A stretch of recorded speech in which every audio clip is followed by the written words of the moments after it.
charges: obstructing the highway, assaulting a police officer, abusive words, and intimidation.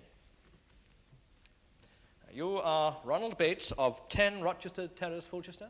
Yes, sir. What is your occupation, Mr. Bates? Lorry driver, sir. Bulk flour tankers. Bulk flour. Am I correct in saying that you usually deliver this flour to mills and bakeries? Yes, sir. Do you have a mate in the cab with you? No, sir. So your employer is dependent on you and you alone to see that his customers receive their supply of flour? Yes, sir. Now, do you know a bakery in the Longmere Road, Fulchester, known as the True Loaf Bakery? Yes, sir. On the 12th of April last, did you deliver a load of flour there? I tried to. You tried to.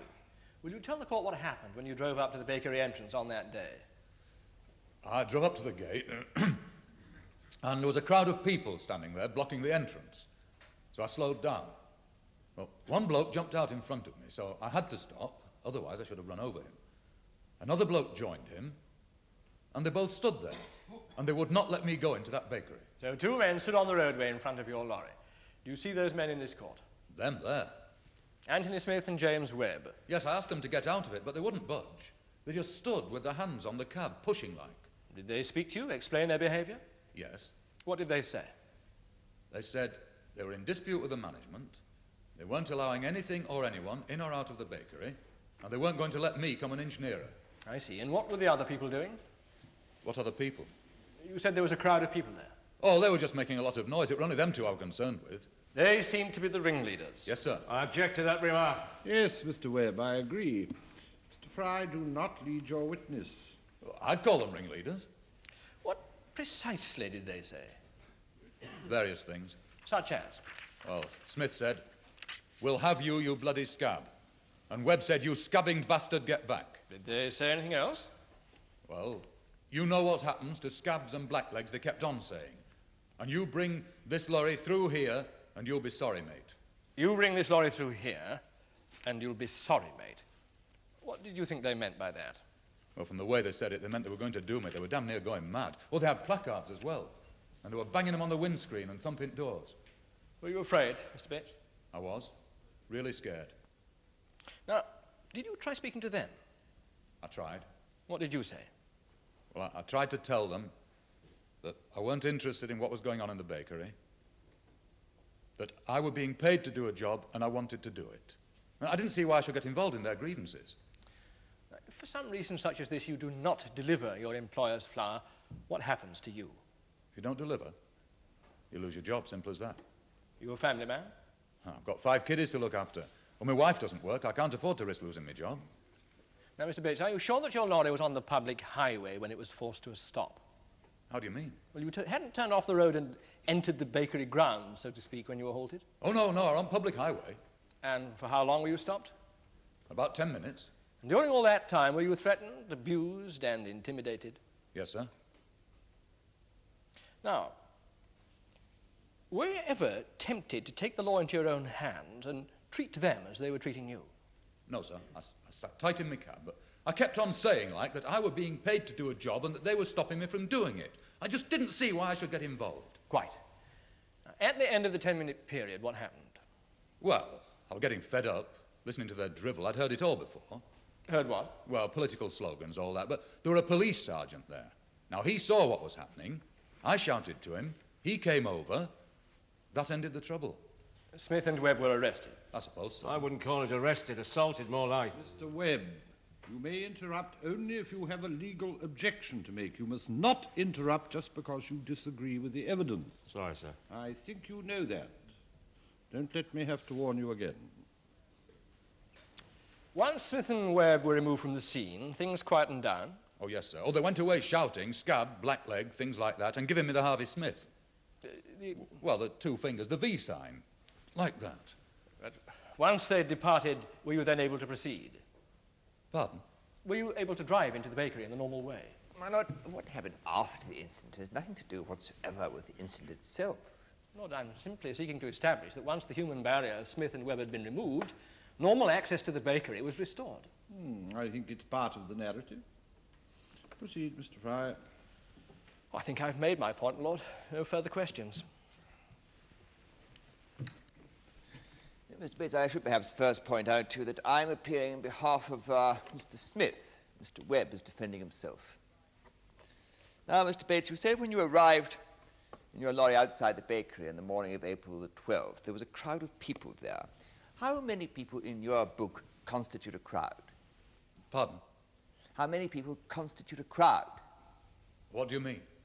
Well, in plain English, how many I understand people must plain there English, be? it's just I haven't caught what you said properly, and I'm not hard of hearing neither. Well, then perhaps you'll answer my question. In your book, how many people constitute a crowd? Depends On what? on how many people there are. You're not being funny, are you, Mr. Bates? No, sir? Then please answer my question. Well, there are about 30 there, 20 or 30, 20 or 30? about. Well, you see, Mr. Bates, there were in fact only 6 persons present outside the bakery entrance that morning, including the 2 defendants. I can only say what I saw. Yes, but did you actually see 20 or 30 people? Are you, in fact, not the one who's exaggerating events beyond all proportion of the reality? No, sir? 6 pickets, Mr. Bates, official union pickets. I don't care what they were. They were stopping me doing my work. Well, were there only 6 or were there more? About 20, I should say, my lord. Yes, you don't like pickets, do you, Mr. Bates? I don't like them or dislike them, no concern of mine. Were you a member of a trades union? No, You don't approve of unions, do you? I don't approve or disapprove. I thought all lorry drivers belonged to a union. No, I work for a private firm, and I don't need to belong. Oh, I see. Now, when you drove up to the gate of the bakery, were there other drivers trying to get through the picket line? I wasn't concerned with anyone else. But did you see any others? There were a few. Yes, formed up in a queue, waiting their turn to go through the gates. Yes, And after talking to the official pickets, what happened? they buggered off. If you mean they went away, will you just say so, please, without swearing? Sorry, my lord. In fact, Mr. Bates, every other picket, every other driver discussed the situation with the pickets and after a brief chat, turned away. Everyone except you. But I don't care about everyone.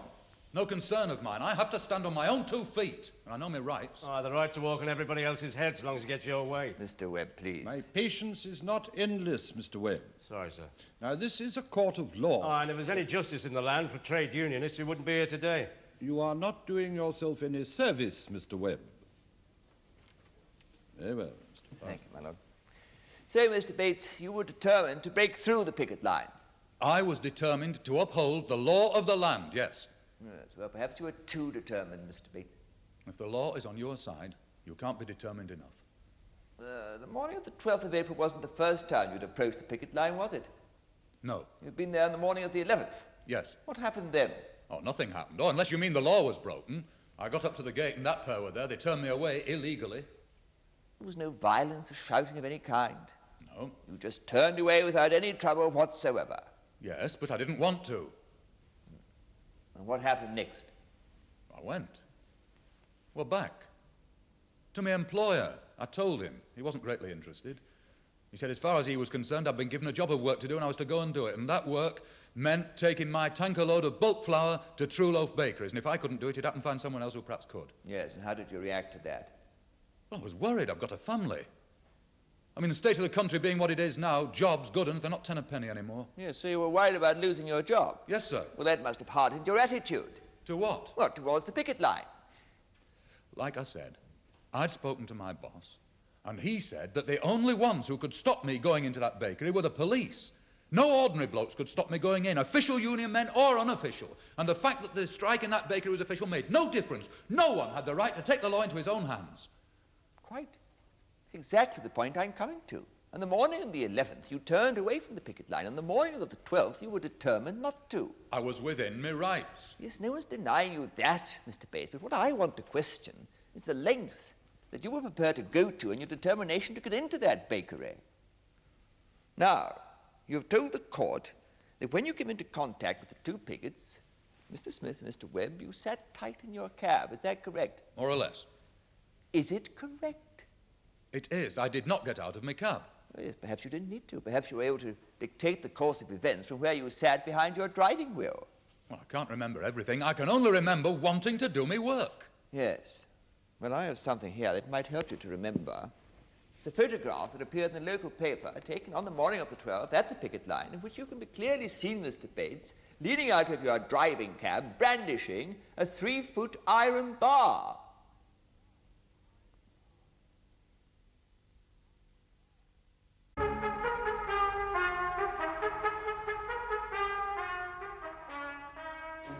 Now you've seen the photograph, Mr. Bates. Are you satisfied that it is indeed a photograph of yourself?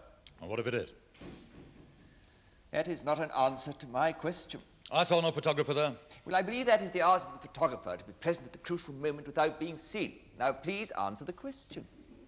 Well, supposing it is. It doesn't mean a thing. I mean, who took it? It says on the back, copyright, the Socialist Weekly. Well, we all know what that crowd are. They're a bunch of communists who are always going around trying to catch ordinary men doing something wrong. And do you know what gets me? I mean, there I was trying to do an honest day's work, and there's this photographer snooping around aiding those who are breaking the law. And now you're trying to make me feel guilty. Well, I have done nothing wrong. It's Smith and Webb that's in the dock, not me, mate. Yes, thank you for that, Mr. Bates. Do you admit it is you in the photograph? Well, so what if it is? Lord, it is perfectly obvious that it is the witness in the photograph, so why must it be subjected to this needless questioning? Mr. Bates could have avoided the repetition, Mr. Fry, if he had answered the question. Mr. Bates, do you admit it is you in the photograph? Yes, yes, yes. Thank you. So far from sitting tight in your cab, you were in fact, with the aid of this most vicious-looking length of metal, trying to batter your way through the picket line. I was not. I was defending myself. They were attacking me. Well, they were threatening me with fists, boots, lumps of wood. Well, I had to grab something. But you'd come specially armed with it, hadn't you? I had not. It happened to be there. Where? In my cab. But a metal bar just happened to be in your cab? Yes. Was it Yes. there the morning of the 11th, the morning you turned away voluntarily from the picket line? Well, of course it was. It's my jack handle. It's always there. Yes, but you didn't decide to use it till the morning of the 12th. The morning you approached that picket line for the second time, cynically prepared to smash aside any opposition that kept you away from your objective. That is not true. I went up to that picket line. I was prepared in my mind for trouble. But if there were going to be any, I wasn't going to be the one to start it. I mean, look, you don't understand. Those blokes, you go up against them, your life's not worth living, even though the law's on your side. Now, that photograph, that did not show that one of my windscreen wipers was torn off, and one of my wing mirrors too, and who had to replace those? Well, I did out of my own pocket. I mean, where's the justice in it? I'm being quizzed as I was a murderer or something, and all I was doing was standing up for my own rights. My right to work. No one is denying you that right, Mr. Bates. You must be joking, mate. What do you think we're all doing in this place today? I mean, if somebody hadn't denied me my rights, I wouldn't be here, would I? Well, you are here to answer questions, Mr. Bates, not to ask them. Now, you said that you were alone in your cab. Yes. Is that the truth? Yes. The whole truth? Yes. It's not quite now, is it, Mr. Bates? Unless, of course, you've forgotten. What? Forgotten that you were not quite alone in your cab, because as well as this length of iron bar, you had with you, Mr. Bates, a dog, an Alsatian dog. Oh, that. Oh, that indeed. Look, she's the family pet. She always travels with me for company's sake, that's all. Always travels with you? Yes. Did she travel with you in the morning of the 11th? Was she there then? No. But she could hardly be said to always travel with you.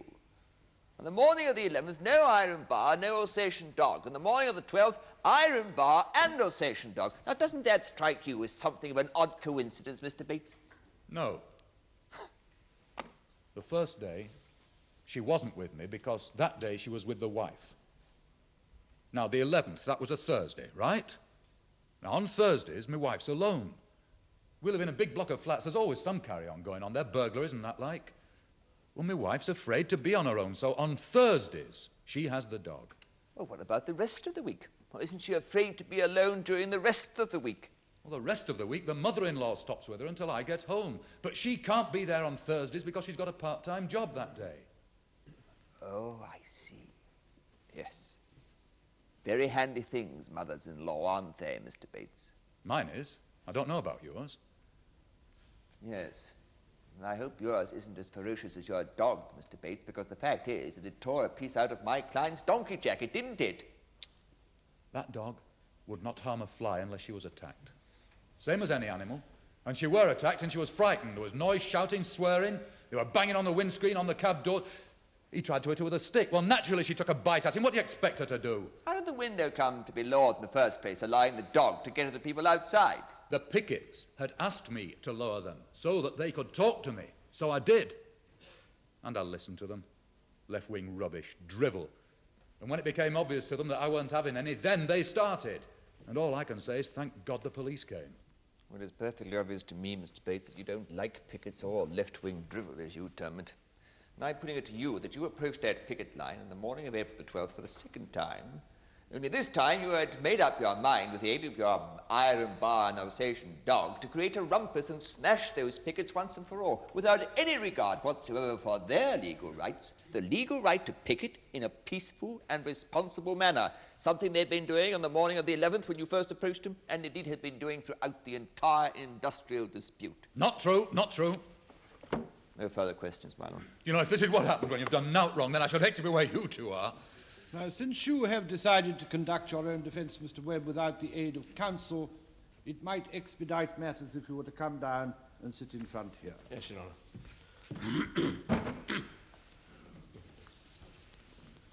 It is now your turn to question the witness, but questions only, and they must be about the incident outside the bakery. Is that clear? Yes, Your Honour. Very well, then. Now, you said that me and my mate stopped your lorry by jumping in front of it. Right. Wrong. You were already stopped when we came up to talk to you. Rubbish. How many times have you driven into that bakery? Many times as you. So you know when you approach the gate along the road, because there's so little space to turn, you have to stop, reverse a bit to make a bit of room, then swing forward into the gate, right, comrade? So what? So, you had driven up, stopped, were about to reverse, and we came up to talk to you. No. Oh, yes. How else could we talk? You're not trying to tell the jury we were daft enough to jump in front of a moving 10-ton tanker, right, comrade? I'm not trying to tell the jury anything, mate. You are. Sure I am, the truth. You wouldn't know it if you were shown it through a microscope. No need to get nasty, comrade. Look, mate. Your Honour, my lord, I object to him calling me that, a comrade. Mr. Webb, since it seems to upset Mr. Bates, perhaps you will stop saying comrade. That's only an expression like mate, my learned friend, and my lord, come to think of it, Your Honour. But OK, if it upsets him, I won't use it. So you agree that you had come to a halt and we came up to you? No, I do not. Lord, it may assist Mr. Webb to know that in law it is immaterial whether the witness was stopped or not. An obstruction is not brought about only by stepping in front of a moving vehicle, which seems to be the point the defendant is trying to make. It is an obstruction also to detain a driver against his will, which is what the defendant did. Oh, I did not. I was jumped on by the police before there was any danger of that. Completely wrong, because the Industrial Relations Act Mr. Webb, stated... please just concentrate on what happened outside the bakery gate. Well, that's what I am, Your Honour. Section 134, the relevant section of the Industrial Relations Act... You are supposed to be questioning the witness, not making a speech about the relevant part or indeed irrelevant section of an Act of Parliament. At this point, just stick to the facts only. Right. Well, that suits me. So, your vehicle was not in motion when I came up to talk to you, and when I did, what did I say? A lot. Most not fit to be repeated. What did I say? I've already told the court what you said. You scabbing bastard, bugger off, that kind of thing. Did I not say that we were in dispute with the management and we were relying on everybody's support, including yours? You said no such thing. And did you not say that you could stuff your dispute where the monkey stuffed the nuts? Meaning what, exactly? Meaning, oh... Well, it's an expression meaning I'm not interested, Your Honour. I see. And did I not say to you that as official strike picket, I had been instructed by the strike committee to briefly tell you the nature of the strike, that the management was victimising one of our blokes, a coloured lad, and they had to stand by him. The only way we could beat them was to be 100% solid. No, you did not. And did you not say in reply, I'm not interested in your nigger problems, and get out my way, because if you don't, you'll get some of this. This being an iron bar, which you took from the cab and proceeded to lash out at us like a maniac. That's right? No, that's not right. It's a bloody lie. Come on. I said the same patter to every other driver that came to the gates. Why should it be any different with you? Because, my lord, members of the jury, because we've known each other from way back. I mean, I used to work at that bakery. I used to work for True Loaf up until 2 years ago. And we never agreed then. He was always provoking trouble with the management over every little thing, starting fights over nothing, ordering the men out on strike until the whole thing became like a bad joke and no one stood up to him. But I weren't afraid of him, and I'm not now. He represents everything that I hate. Well, him and his kind have brought this country to its knees. We're on strike more time than we're at work. It's no wonder this country's a laughingstock when blokes like him can actually go out and stop men going about their lawful duty to work. You know, you make me sick, mate. Mr. Bates. And I know that I speak for the vast majority of ordinary people, moderate people of this country. Don't you ever bloody call me comrade, mate! Mr. Bates. I'm sorry. I'm sorry. 2 years ago, he cost me my job. Yes, I know you don't mean any harm, but please try to avoid this emotional rhetoric. It'll only slow us down. Now proceed, Mr. Webb. Whatever I can in the face of such hostility. Notice the prosecution witnesses don't get threatened when they speak out. Don't be tiresome, Mr. Webb, and just get on with your questions. That is, if you have any more. Yes, I have. I object to being treated like a 10-year-old schoolboy. By whom? By you. I object to being called tiresome. I'm here to see that justice is done. That's probably not possible where the trade unions are concerned. In the interests of expedition, Mr. Webb, I will ignore the implications of that statement. And if it makes you any happier, I will apologize to you for calling you tiresome. Now just proceed with your question. When you grabbed the jack handle, did I not say that I was entitled to talk to you, that it was my right? And had I not jumped out the way of the jack handle, wouldn't it be in my head that was smashed in and not your own wing mirror, right? You can't half-twist things, Webb. All right. Let's forget the jack handle and talk about the Alsatian. Now, did you not say to me and my mate, if you don't scarp or I'll set the dog on you, and that you hired it out to security firms, and if you let it out the cab, it'd rip us to pieces? No, I did not. Well, how come the dog was snapping and barking and trying to get out of us, and, as it's been pointed out, ripped a chunk out of my mate's donkey jacket? I'm sick of listening to your lies, Webb. The feeling is mutual, Batesy boy. I wouldn't be you for all the tea in China. How a man can be such a worm like you, I'll never know. You stand for everything I love. I have warned you both about outbursts of this nature. Well, he's had his outburst, I'm going to have mine. Yes, we work together in the bakery. And the bakery's got lots of people from abroad, coloured people, doing the meanest and most slavish jobs. He brings in the National Front and starts making trouble. He and his fascist mates start scribbling all over the walls. Doesn't bear repeating. But you know the sort of thing. Well, I stood up to them. And I always will, like they did in the 30s, like they did in the last war, and like my father did in the Spanish Civil War. I've been a trade unionist all my life, and I shall fight injustice wherever I see it. And in that bloke there, I see it. He's the meanest and the lowest. They don't use logic, they don't use reason. Bully tactics, that's what they use. And when you present them with a logical, reasonable argument, what do? Like they did outside the bakery, like they always do. They reach for their iron bars and Alsatian dogs. Don't think you're going to get away with it, Batesy boy. Because no matter how long this trial lasts, I'll fight you every inch of the way.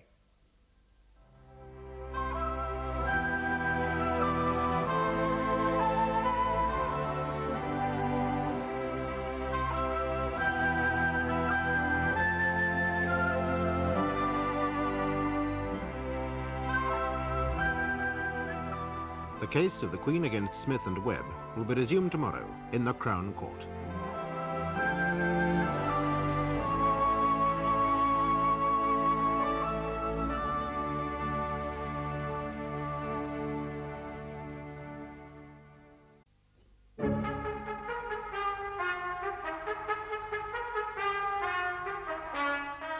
As a result of an incident at a picket line outside True Loaf Bakery Limited during an industrial dispute, two of the pickets, Anthony Smith and Jim Webb, who is conducting his own defence, are charged with obstructing a lorry driven by Ronald Bates, using insulting words, intimidating him and assaulting a police officer. The two defendants and Bates have known each other in the past, and he and Webb are implacable enemies. In the witness box is Sergeant Fenton, who was on the scene at the time the alleged offences were committed. Stopped on the public highway. Webb was in front of the lorry, and Smith was by the driver's cab. A heated exchange was taking place. Your Honour, why is he reading from his notebook? Can you remember the details without referring to your notebook, Sergeant? Yes, my lord. Sorry, my lord. The defendants were banging on the driver's cab with placards they were carrying. They were also shaking their fists and using foul language at the driver. As I approached, the driver asked me for my assistance. I was at first prevented from getting to the lorry by the defendant standing in my way. When I did eventually get beside the driver, thus shielding him from the pickets, I was struck from behind on the back of my neck. Thus. I arrested Smith and Webb and escorted them to Fulchester Police Station, where they were formally charged. Thank you, Sergeant. Are you quite sure that the lorry driver could not proceed into the bakery whilst Smith and Webb were there? Oh, yes, sir. He'd have run them over otherwise. Now, are you experienced in strike situations, Sergeant? Yes, sir. I've been on picket duty more times than I care to remember. Then I'm sure you would recognise one of the local industrial militants when you saw one. Yes, sir. Well, now, although today he is removed from his natural habitat, do you recognise a militant in this court? Yes, sir. The defendant, Jim Webb. I speak only from the I experience object to the of having seen prosecution's him in action, remark, my Your lord. Honour. Natural habitat. What do you think he is? I am. Some kind of rare and dangerous animal. No insult was intended, my lord. It's just an expression, rather like the defendant's use of the word comrade. What is sauce for the goose is sauce for the gander, Mr. Webb. Do you agree with me, Sergeant Fenton, that militants are very often the ringleaders in situations such as occurred on the morning of the 12th of April? Yes, sir. And in the incident outside the bakery, would you say that the ringleader was the defendant, Webb? Yes, sir. Well, how can you say that, Sergeant? That is pure speculation. Do you simply mean to say that he was doing most of the talking? Yes, sir. How, in fact, were you assaulted, Sergeant? Well, Webb was carrying a placard nailed to a length of wood. I noticed that the nail was about 6 inches long, sticking way out from behind the piece of wood. As I said, I intervened between the driver and the pickets, and whilst my back was turned, I was pulled and struck several times on the back of the neck and about the shoulders. Were they very hard blows? Oh, they weren't powder puff taps, that's for certain. And you're quite sure that both the defendants, Smith and Webb, struck you? Yes, sir. Thank you, Sergeant. No further questions, my lord. Sergeant Fenton, you've told the court you noticed a lorry driven by Bates stopped on the highway, and you said that Smith was beside the cab and Webb was in front of the lorry. Is that correct? Yes, sir. As I came onto the scene, Webb was in front of the lorry and Smith was at the cab door. Yes, and Mr. Smith was at the side, in fact, so he couldn't have been physically, at any rate, obstructing the movement of the lorry along the highway, could he? Well, I suppose you could No, say... yes or no, Sergeant, could he? No. Thank you. So, in fact, it must have been Mr. Webb who was doing this alleged obstructing. Yes, sir, but the two of them were acting together. Oh, well, that remains to be seen, but from your evidence so far, you would suggest that Mr. Webb was the main troublemaker. Not exactly. Come, Sergeant, you just agreed with my learned colleague only a few seconds ago. He was the ringleader, didn't you? Yes, sir. So why try and go back on it now? I'm not. Oh, good. It's just that, as far as I was concerned, the two of them were acting together. Well, that's the second time you've said that, and for the second time I shall say how well they were working together remains to be seen. Not very well if the obstruction is anything to go by, Sergeant. Now, you said that you were assaulted from behind, is that correct? Yes, sir. Assaulted by both men. Yes, sir. Now, you're absolutely sure, Sergeant, are you, that you were assaulted by both men? Yes, I am. But if they were behind you, how can you be so absolutely certain? Unless, of course, you're one of those truly rare individuals who actually has got eyes in the back of his head. Are you? No, sir, I do not have eyes in the back of my head, nor do I need them. If I feel a shower of blows from behind, and when I turn round there are only two people close enough to have done it, it doesn't take any great mental working out to realise who did it, does it, sir? Well, that also remains to be seen. You said Mr. Webb had a placard. They both had placards, but they didn't use them to hit me with. It was fists they used. Fists only? Yes. Well, where were they then, the placards, when they were supposedly hitting you with their fists? Well, that's simple enough. They held the placards in one hand and struck me with their free hand. Fist. I'm sure about that, Sergeant. Yes, sir. You see, Mr. Smith couldn't have hit you with his free hand because on the morning of April the 12th, he had only one hand capable of holding the placard because his other hand had been so severely burned he couldn't use it at all. He couldn't use it for holding his placard, and he couldn't use it for hitting you. Could he, Sergeant? That's right, isn't it, Sergeant? What? That he had a bad hand? Yes. Yes, indeed, Mr. Smith's hand had been so severely burnt, he was in fact off work and couldn't use it at all, even for eating his meals. So if he was holding a placard, he must have been holding it in his good hand, his left hand. And if, as you say, you were only hit by fists, it couldn't have been my client's fist that did the striking, could it? He could have used his elbow. He could Fists, you said, Sergeant, fists. Now, let us dwell a little on the abusive language. You weren't there at the start of the row, were you? I came soon after. You came in at the tail end of it, because we've already heard from Mr. Bates that he was talking to the Pickets for some 10 minutes before he actually saw you. So when he met them and one word followed another, you weren't there to hear who was saying what, to hear who was using abusive language and who was not. All I can say is, sir, that Bates was trying to go about his lawful business, and the defendants were not letting him, and they were using foul language in torrents. Yes. Well, perhaps you would have done the same, Sergeant, if you'd been attacked by a man with an iron bar and an Alsatian dog. No further questions, my lord. Mr. Webb, have you any questions to ask this witness? Yes, I have. Then proceed. Thank you, Your Honour. What was written on the front of my placard? I can't remember. You can remember a 6-inch nail. In fact, your memory's so good about that, it's grown up 2 inches at least. Now, come on, try to remember what was written on the front of my placard. All right, it was about the Industrial Relations Act. That's right, what did it say? That I can't remember. Well, let me remind you. Written was IRA 1971. IRA. Industrial Relations Act.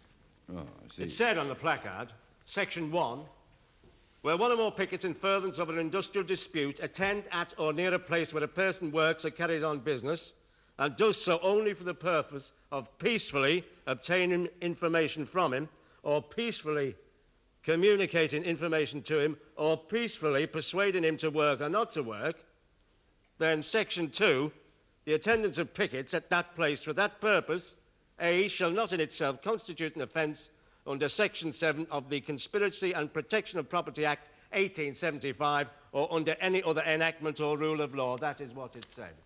Must have been a very large placard. Well, large enough to proclaim my rights to be there, so long as I was there peacefully. And if I'd been there for any other reason, I wouldn't have written that on the placard.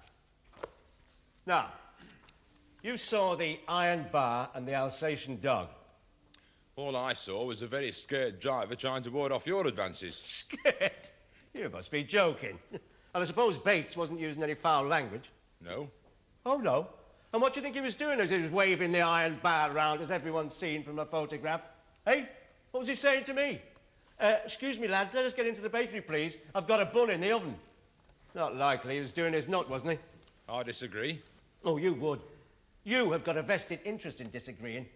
Since when have the police ever been on the side of the working man, fighting for his rights? You're paid by the boss class to protect them and their interests.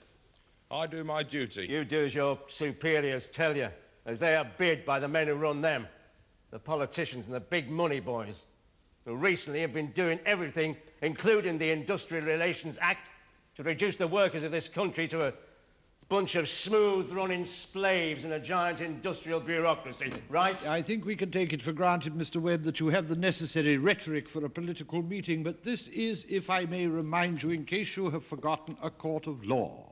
And we are only interested in the incidents outside the bakery on the 12th of April this year. No, that's it. This court is not interested in the injustice done to us. For instance, nobody's yet asked why we were on strike. Yes, although it is irrelevant, Mr. Webb, I am sure that you will enlighten us when it is your turn to give evidence. But at the moment, just concentrate on the incidents outside the bakery and nothing else. Right. How tall are you? Pardon? You heard me. How tall are you? 6'1". And how tall am I? 5'5". Lord, might I ask Mr. Webb where this is leading? Do you mind just a moment, please? And what weight are you? About 15 stone. Yeah, well, I'm about 11 and a half. So you're much taller than me, much heavier than me, and younger than me. And you're trying to suggest that I attacked you with my fists? Oh, more nous than that. It's more than my life would be worth to attack a big tripound like you. Now, I do admit, I pulled you and I pushed you out of the way because you were obstructing me talking to Bates. And talking to him, I'm allowed to do under the Act, and you were preventing us, right? Lord, if I may be again of assistance to Mr. Webb, he may care to know that the Industrial Relations Act did not give Pickets the right to talk to a driver if, in the opinion of a police officer, it would lead to a breach of the peace. There is no law giving a right to break the law, That's the way which is what the defendant seems to think. That is the way you interpret it, comrade. That's only your opinion. Let us hear all the evidence first before we get on to the law. Now, you said you've had great experience in strikes Yes. and demonstrations. Yes. And it's well known in Fulchester, Sergeant Fenton, that you are a great rugby player. I suppose you could say that, yes. A few years ago, members of the jury, there was a big demonstration against the Springboks touring this country. Well, I was one of those who organised that demonstration. Now, we clashed on that day, didn't we? In fact, you have never forgiven me. And when, on April the 12th last, you dragged me away from the bakery by the scruff of me neck, you said to me, "This time I've got you, Webb, haven't I? This time I'm going to kick you right into touch. Right, comrade?"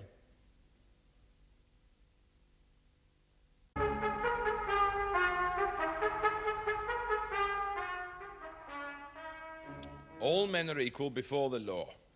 When I'm on duty, I don't show favour to anybody. I don't care who he is. And likewise, I don't show any prejudice neither. I've always prided myself on that. Then why didn't you arrest Bates? He was the one with his Alsatian and iron bar causing all the trouble. Bates wanted to work. You were stopping him. I was not stopping him, I was talking to him. But he doesn't like talk, only iron bars. Then you came along and bulled in. I didn't get a chance to stop him, nor explaining position fully to him would have done. If a man's by a scab by nature, you can't change him. But I have every right to talk to him, don't I? Not forever, and not if he doesn't want to listen to you. And he told you that he didn't. Oh, you know something? I give up. It's like trying to get blood out of a sodden great turnip. Mr. Fry, do you want to re-examine this witness? No, my lord. That concludes the case for the prosecution. Thank you. Thank you, Sergeant. Thank you, Lord. Now, Mr. Parsons. I call the defendant Anthony Smith.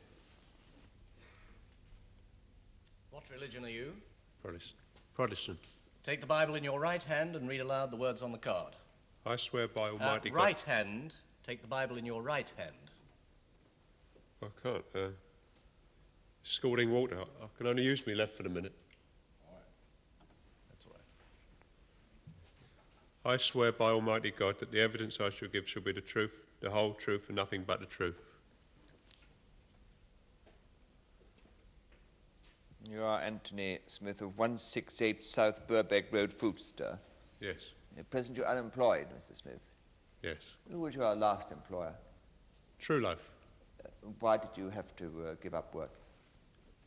Me and scalding water. Yes. Are you going to be permanently disabled? Doctor says no. The injury occurred when? April the 1st, just gone. Yes, so you were not capable of working on April 12th. No. Were you capable of holding anything in your right hand on that day? A placard, for example? Well, I can't use it now, never mind then. Scalding water, you see. Yes, but you did have a placard. This hand, me left. Yes. And since the last witness has testified, you were holding a placard, your hand was disabled, and that he was only struck by fists, it could not have been your fists that did the striking. Yeah, we're on strike, yeah. Pardon? Yes. Yes, I think we've misunderstood each other, Mr. Smith. You could not have struck the police sergeant with your right hand because it was so severely injured, correct? Couldn't wipe me nose, we did it. I'm right-handed, you see. Yes. Was Mr. Webb's hand injured on that day? Jim's? No, only mine. I was fixing the boiler, see. The copper plate came away and I tried to block it with my hand. I forgot it was scalding water. Yes. Jim's not a handyman, he's a driver. Yes, so if, as the sergeant says, he was struck by fists, it must have been Mr. Webb who did it. Well, like, I mean, it couldn't have been you. like, I never saw no blows. No, but if there had been any blows, they must have been inflicted by Mr. Webb. Suppose so. Good. Now, did you at any time stand in front of the lorry driven by Mr. Bates? No, I spoke to him, never stopped him. Yes, you stood at the side of the cab. Yes, sorry, but dog got me, didn't it? Yes, I'm coming to that. The Alsatian dog. Tell us what happened. Talking, strike on and that. And Ruddy brute plunges across the cab, gets hold of his shoulder. Go on, boy, have the bugger, says Bates. I know, Batesy. Has me sleeve. Oh, yes, he did. The sleeve of your donkey jacket? Yeah. Yes. Could you be shown the jacket, please? Exhibit 2, my lord. Is that your jacket? Yeah. And could we be shown the right sleeve, please? As we can see, there is a piece missing there. You claim that was done by Mr. Bates' dog? Brute, yeah. Yes. Now, did he set the dog purposely onto you? Tell the truth, I couldn't rightly say, but he very nearly had me. Yes, but you did tell us that Bates said, now, go on, boy, get the bugger. He did. And when he tries to cleave me with the jack handle, he says, go on, Smith, out of my road or I'll smash your skull in. Oh, yes, you did. And the dog had just taken a bite out of my donkey jacket, and he swings at me while I jumps back. No, I mean, he knocks his wing mirror off. He could have killed Webb, he come to that. Yes. Now, Mr. Smith, who organised the strike? Strike committee? Yes. Were you on the committee? No. But you were an official picket? Yeah, well, my injured hand, it wasn't working, nothing to do at home, or couldn't do the garden. Something to do, a nice peaceful picket, then he turns up at the Alsatian and that. I mean, Mr. Webb and you didn't get together and plot to keep Mr. Bates out of the bakery. Well, we didn't know he was going to turn up. When he does, my mate reads the law to him and he goes off his loaf, crazy like. Yes. Who would you say was the chief organiser, the main voice on the picket line? Jim Webb, I suppose. He sort of knows the score. Yes. And I think that you would agree that you don't know as much about his industrial relations as Mr. Webb. Well, he knows a bit more like. Yes. And I'm sure, Mr. Smith, that you weren't the one who was sort of giving commands, telling people what to do, that sort of thing. No. I suppose all that was done by Mr. Webb. I suppose so. Yes. Thank you, Mr. Smith. Sure. Wait there, will you? Mr. Webb, do you want to ask any questions? No, Your Honour. Mr. Fry? Do you respect the laws of this country, Mr. Smith? I keep them, I wouldn't say I respect some of them. Well, do you accept what a police officer says when he tells you that a particular law is being broken? Yeah. Then when Sergeant Fenton told you that you were breaking the law by preventing Mr. Bates from driving into the bakery, why didn't you obey him at once? Jim Webb said we wasn't breaking no law. Well, never mind what Jim Webb said. He hasn't got authority above that of a police officer, has he? Huh? But in the incident outside the bakery, you didn't heed Sergeant Fenton, did you? All happened so quickly, like. I see. The police officer says that he was struck with fists on the back of the neck and round the shoulders. Now, despite your injured hand, you could have struck him, couldn't you, even though you were carrying a placard? How? Oh, please, Mr. Smith, you're not that naive. You could have done it by placing your placard on the ground and using your left fist, or by putting the placard under your right arm, like that, and using your left fist, couldn't you? Well, couldn't you? I suppose so. I never. Well, now, as to the dog biting your sleeve, dogs don't usually attack people without some reason, do they? You tell them they'll attack. Or if they are attacked themselves or frightened. I didn't go anywhere near the brute. Well, you were evidently near enough for it to grab you whilst it was still in the driver's cab. I was talking to Batesy in his cab, like. Yes, but Mr. Bates had told you he didn't want to listen to you. He wanted to do his work, but you went on shouting and banging your placards on the cab doors and windows. In short, terrifying the life out of both Mr. Bates and his dog. No further questions, my lord. My Lord, I would Yes? like to ask some more questions. Very well, but the order in which they should have been asked is that you should have asked them before Mr. Fry. Oh, I see, I'm sorry. All right. Now, your defence counsel has tried to get you to say that I was the one to blame for everything. But we're all equal on the picket line, aren't we? We're all equal. Now, I didn't give you any orders, or order anybody else about, did I? But you just read me out the law like was on your placard. Right. Now, though it probably doesn't interest this court, why were we on strike? They sacked Oliver Bennett. Why did they sack him? Clocked on late 3 times running. Why was he late? His wife was ill, having a kid or something. Right. Now, the bakery is not an easy place to work in, is it? You say that again. Hours long, money not too good, plenty of cheap labour about. We have to fight for our rights there, don't we? Yeah. Management don't care very much, do they? Well, no, they're not bothered, are You remember when Bates worked at the bakery, do you? they? Yeah, always crawling around, sucking up to the bosses.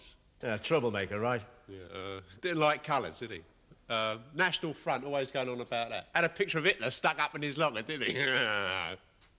Last April, we struck for 2 weeks, right? About that. Never had an angry moment, except for one, did we? Yeah, Batesy. Peaceful, well-organised strike, wasn't it? Yeah. Now, you heard them say that I was a militant. In your opinion, what is the definition of a militant, Smithy? Bloke who sticks up for his mates every time. Bloke who's not scared of the bosses. Yeah. Now, on the picket line, we spoke to the police several times, didn't we? Even gave one a cup of tea, remember? Got on all right with him every time, till Batesy goes nutty. Yeah, and the sergeant arrives to support him. Now, you heard him say he was going to have me, didn't you? Yeah. And though I pulled at him to get out the way of talking to Bates, you never once saw me hit him with my fists, did you? No, never. Now, when we went up to Bates to speak to him first, was his lorry stopped, or did we force him to stop? Oh, it stopped. We never stopped him. And all the time we were talking to him, we were on the public highway. No. Oh, no. Where Nor were was we? his cab. Where were we? On a private bit of road into the bakery. Not on the highway. No, those few short yards into the bakery grounds, private road. So, we couldn't have been causing a nuisance to the public by obstructing the public highway because we were not on the highway, were we? No, And what do you think we're doing here, Smithy? don't know. Law don't like pickets, I suppose. Sorry, go.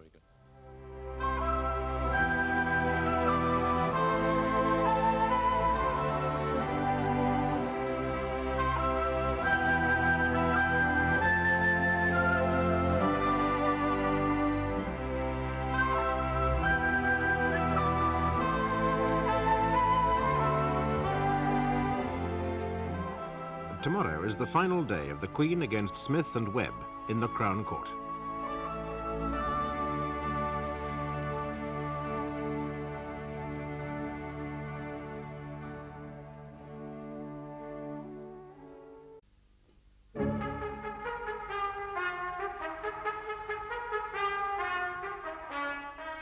This is the final day of the trial of the two Pickets, Anthony Smith and Jim Webb, who are charged with offences alleged to have been committed last April during an incident outside True Loaf Bakery Limited whilst the employees were on strike.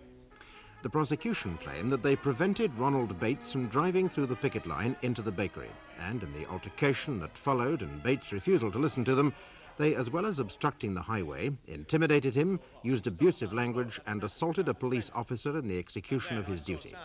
Webb, who has conducted his own defence, is now in the witness box. My contention that there was collusion between the lot of them, because next day Bates arrives with his iron bar and his Alsatian dog. Then Sergeant Fenton comes up and arrests me. He drags me away and nearly pulls the head off my shoulders. I showed him what was written on my placard, that we were allowed peacefully to obtain or to communicate information to a driver, and that we were allowed peacefully to persuade him to work or not to work. But Sergeant Fenton has had it in for me ever since this Springbok tour. But I will fight injustice wherever I see it. And I can't accept the fact that all this concern about picketing violence isn't just another excuse to attack the trade unions. And I find that these charges we're on here today are laughable. We weren't even on the public highway, so the obstruction charge doesn't make sense. That doesn't matter. As long as they get us in the dock. That's all that the powers that be are concerned with. That's all I've got to say for the moment. You'll be glad to hear. Thank you. So, Webb, I don't think you would deny that you are extremely active in political circles. Oh, I would. You would deny it? Oh, come, Mr. Webb. On your own admission, you've been a trades unionist all your life. I put trade unions above politics. I'm not much interested in politics, but I am interested in trades union. They're the only body of people who care for those who work. Well, we all have to work, Mr. Webb. Most of us for the select few, and that's where the trouble starts. Yes, but I'm sure you would agree, would you not, that Mr. Smith doesn't have your, what you would say, organisation ability as regards strikes and picketing is concerned. Look, I know what your tactics are. You're trying to make out that Smith is some sort of moron. But he's no idiot. He can stand on his own 2 feet. Yes, but, Mr. Webb, you are a senior shop steward within the bakery, are you not? I am. When the sacking of a bakery employee precipitated a strike, who organised that strike? Well, the strike committee's formed. Yes, but I mean, committees don't just spring up from nowhere. One man has to give the word. True. Who was that man? Well, for what it was worth, me. Precisely. Well, it doesn't make any difference. Any other man could have done it. Yes, but one thing is certain. It wouldn't have been Anthony Smith, would it? Well, that's true, but Yes, on that thank day... you, Mr. Webb, thank you. Can I finish? As far as I'm concerned, you have finished. You've answered my question.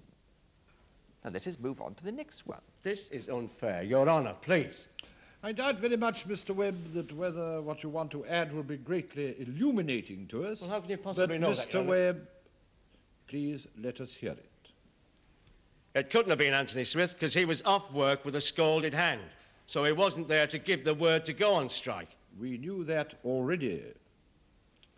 Proceed. Even if he had have been there, he would not have been the one to give the word, would he? Now, a simple answer, yes or no. No. Splendid. No one man makes a decision. It's a collective result, and it's done democratically. Oh, Mr. Webb, you do insist on having the last word, don't you? You insist on only having the first. But Smith was involved just as much as anybody else. And on the second day of that picket, he was up at the camp speaking debates before I arrived. Well, was that perhaps because you were standing in front of the lorry, stopping him from entering the bakery? As I've said before, you're trying to make out that Smith was some sort of mug. Well, if in your terms he is guiltless, so am I. And in my terms, we're both guiltless and shouldn't be here. Thank you. Comrade, no further questions, my lord. Mr. Webb, what makes you think that when you stopped Mr. Bates from driving into the bakery, you were on private ground and not on the public highway? Who said I stopped him? Well, you were stopped from stopping him, weren't you? How? By your arrest. It wasn't my intention to stop him. I've said time and time over and over But again. We don't wish to hear what's been said over and over again, if you don't mind, Mr. Webb. What makes you think that you were on private ground? Well, the road, the public road, runs along the bakery wall.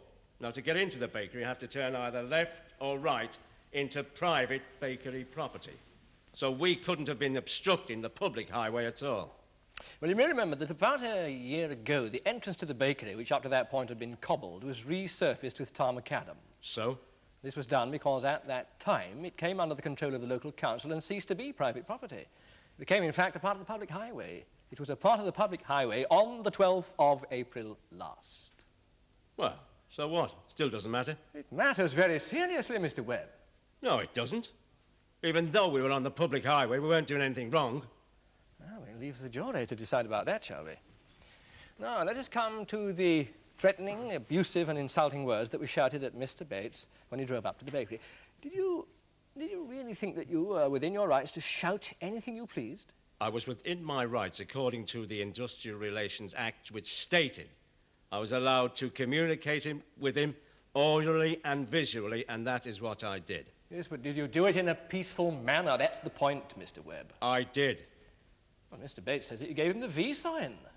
Did you give him the V sign? Oh, anyone can be, especially Bates, can be threatened and abused by a V sign. Beats me. Now, you know, Mr. Webb, that what gives it its sinister tone is the manner of the gesture, especially as demonstrated by you in the full flood of self-righteous conviction outside the bakery. And what about the sinister gesture of a man with an iron bar, eh? A V sign against an iron bar, which is worse, I asked. And I asked... Anyway, I didn't use the 2 fingers. Are you now going back on what you said? I never said I did. You implied I had, but I didn't. Well, then what have we been talking about for the last 5 minutes, Mr. Webb?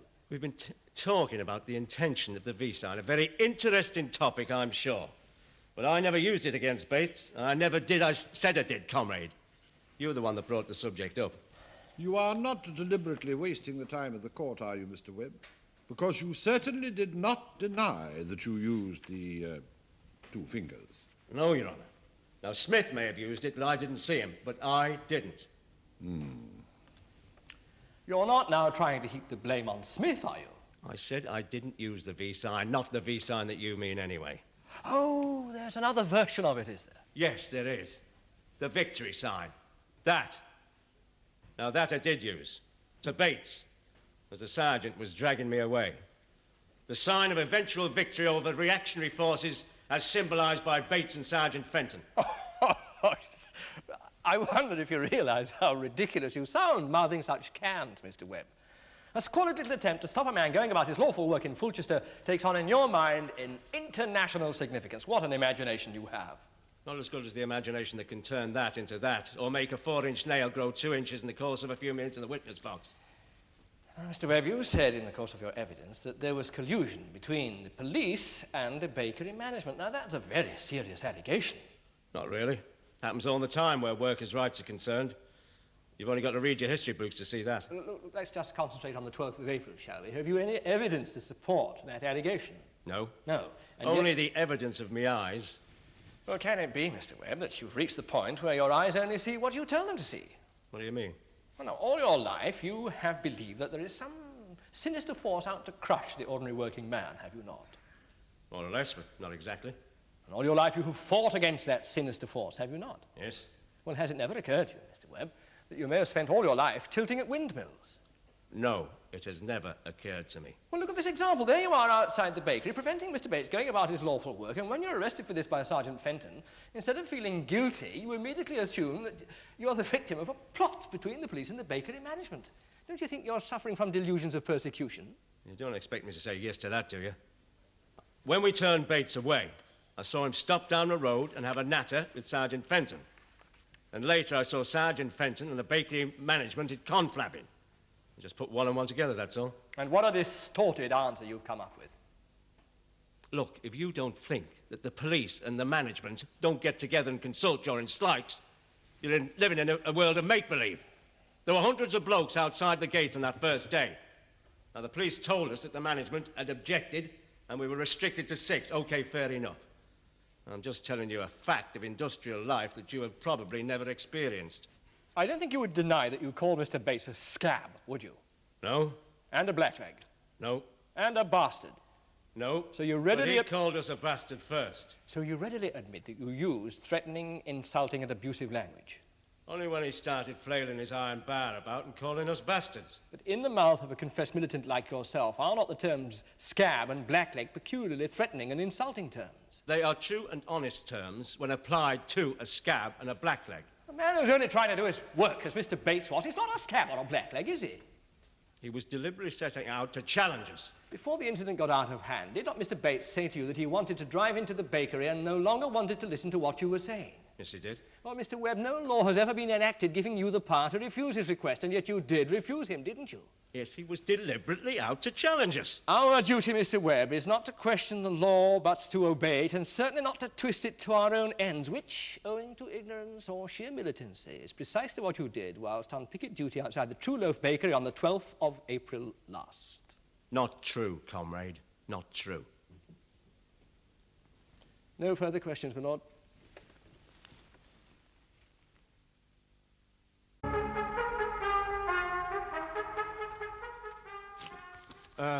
Your Honour, I'd like to call a witness.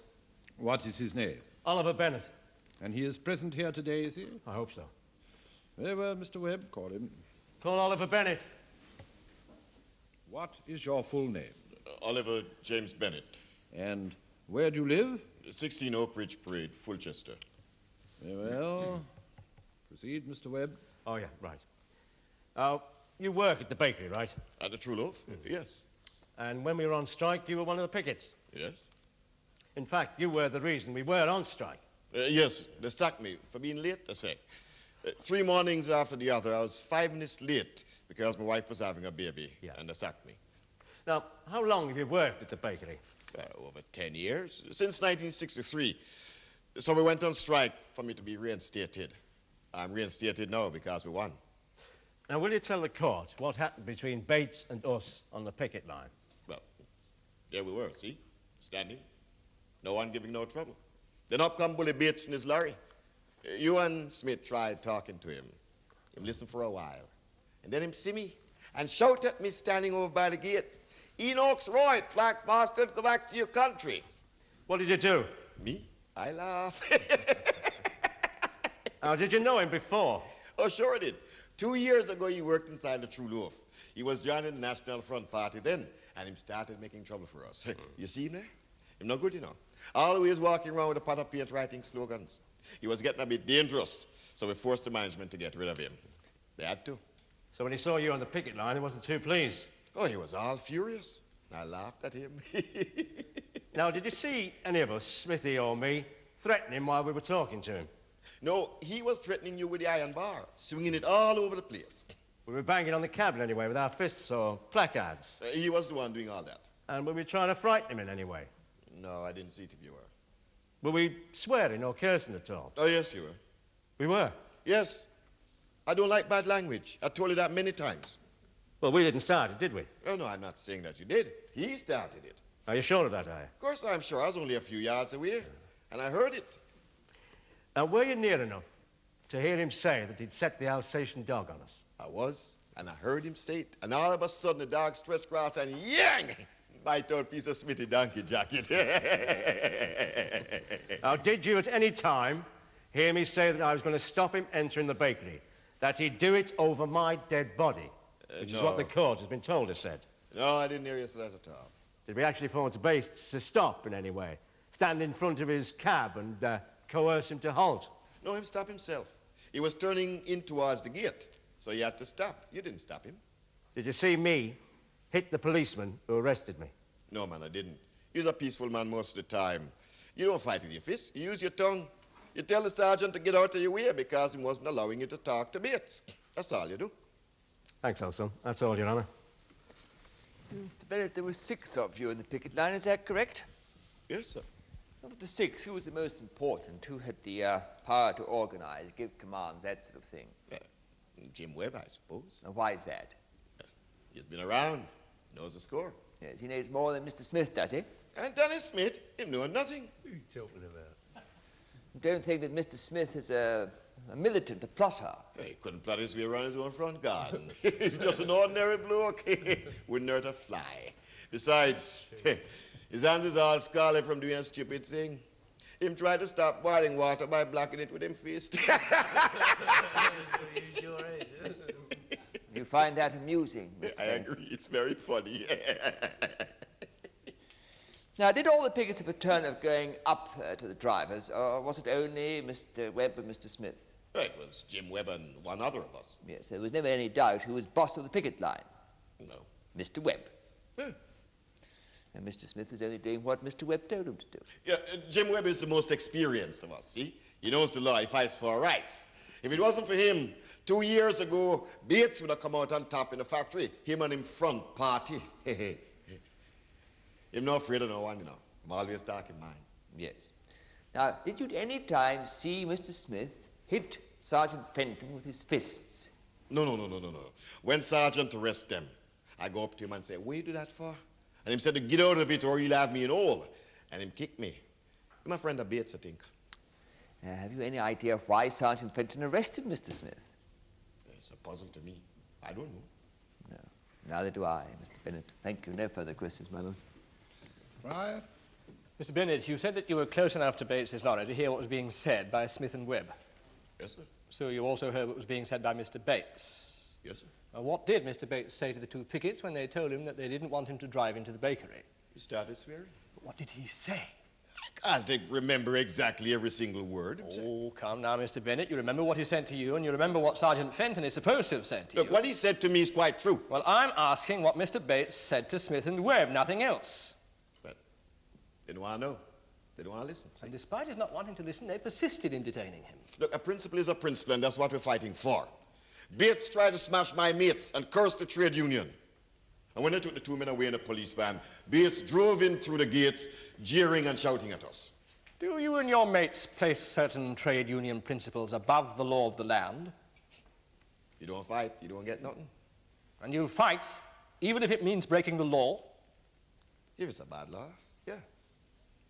No further questions, my lord. Have you any other questions to ask the witness, Mr. Webb? No, Your Honour. Very well, then you may leave the witness box, Mr. Bennett.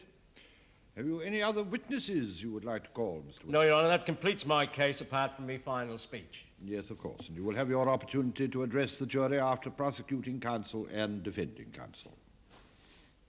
What happened on the 12th of April last went far beyond the peaceful picketing the law allowed.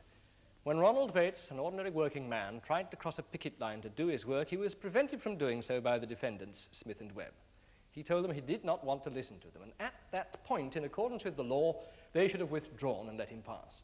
They did not do so, which means that from that point on, they were breaking the law. Mr. Bates found himself obstructed, insulted, and intimidated to the extent that he had to call for help from Sergeant Fenton, who was himself assaulted when he asked them to stand aside. Members of the jury, this is a free country, but it will remain so only as long as people observe the law. The defendants overstepped their rights and infringed the rights of others, and it follows that it is your duty to find them guilty. And I would suggest that even you members of the jury might be tempted to use a few choice expletives when confronted by a man with an iron bar and an Alsatian dog with an apparent predilection for human flesh. Now, I won't spend much time discussing the charge of assaulting a police officer. You can see even now in August how Mr. Smith's hand is disabled. How much more disabled it must have been in April. And remember, he was holding a placard in his good hand. It was no surprise, therefore, to hear Sergeant Fenton himself try so desperately to wriggle free from his at first confident claim that my client had hit him with his fists. The charge of obstruction.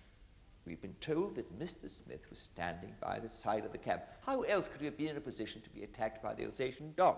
How else could he have been in a position... It's been said that the proceedings have not been an attack on the trade unions, on pickets. Well, anyone who believes that's living in Cloud Cuckoo Land. A picket is not arrested for any other reason but a political one. They don't put themselves out of work for fun. And when they go on strike, the bosses use every weapon in their power to defeat them. And the handiest weapon they've got is the police, and Sergeant Fenton is the daddy of them all. He doesn't like me, and there's no denying it. And it goes without saying that Bates doesn't like me. I stand for everything he hates. And I'm saying that meeting at that picket line was a confrontation of men who believe in opposites. I've no doubt that I represent the vast majority of people when I say that no one has the right to intimidate strikers with iron bars and Alsatian dogs. Now, I tried to tell Fenton that I was protected by the Industrial Relations Act, and I've tried to tell Bates, and I'm trying to tell you. But the police only do what they're told by their bosses, the big money men, the politicians. Well, I suppose we can be thankful we've got 12 people in this court, and I can appeal to them. And I appeal to you now to let me off these stupid charges. Thank you, comrades. Now, members of the jury, my duty is to give you guidance on the law, and your duty is, of course, to consider the evidence and to decide whether it establishes any or all of the charges. Now, there are 4 charges. The first is of obstructing the highway. Now, pickets under Section 134 of the Industrial Relations Act of 1971 were entitled to speak to a driver and ask him to stop. But if he declined to stop, or having stopped indicated that he wanted to go on, it was unlawful to impede him. So if you think these men made Bates stop or else prevented him starting again, it is your duty to find them guilty of obstructing the highway. But, of course, if you are not convinced, then you must acquit. The second charge is one of using abusive and insulting words and behavior with intention to provoke a breach of the peace. Now, Bates's evidence was that all this happened as soon as he pulled up. The defendants say that it only started after he had begun waving his iron bar and swearing at them. Now, whom do you believe? The third charge is one of intimidation, and the evidence about it is as much the same as it is for the first two charges. Now, the fourth charge is of assaulting Sergeant Fenton in the course of his duty. Now, Smith claims that because of his scalded hand, he could not have struck the sergeant. Webb admits that he laid hands on him, but says that he did not strike him with his fists. Well, in law, even the slightest touch is an assault, and if it is a blow, it simply makes the assault more serious. Now remember, it is for the prosecution to prove their case beyond reasonable doubt, and remember that you must consider each count and each defendant separately. Now, members of the jury, will you kindly retire to consider your verdict?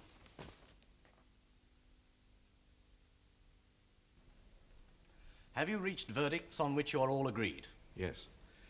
On the first count of committing a public nuisance by obstructing the highway, do you find the accused, Anthony Smith, guilty or not guilty? Not guilty.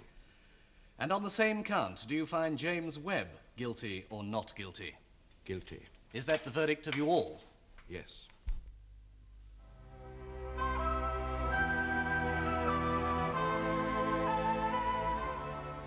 Anthony Smith was found not guilty on all 4 counts. James Webb was found not guilty on the charges of insulting behaviour and intimidation, but he was found guilty on charge number 1, obstructing the highway, for which he was fined £50, and he was found guilty on charge number 4, assaulting a police officer, for which he was sentenced to 6 months imprisonment.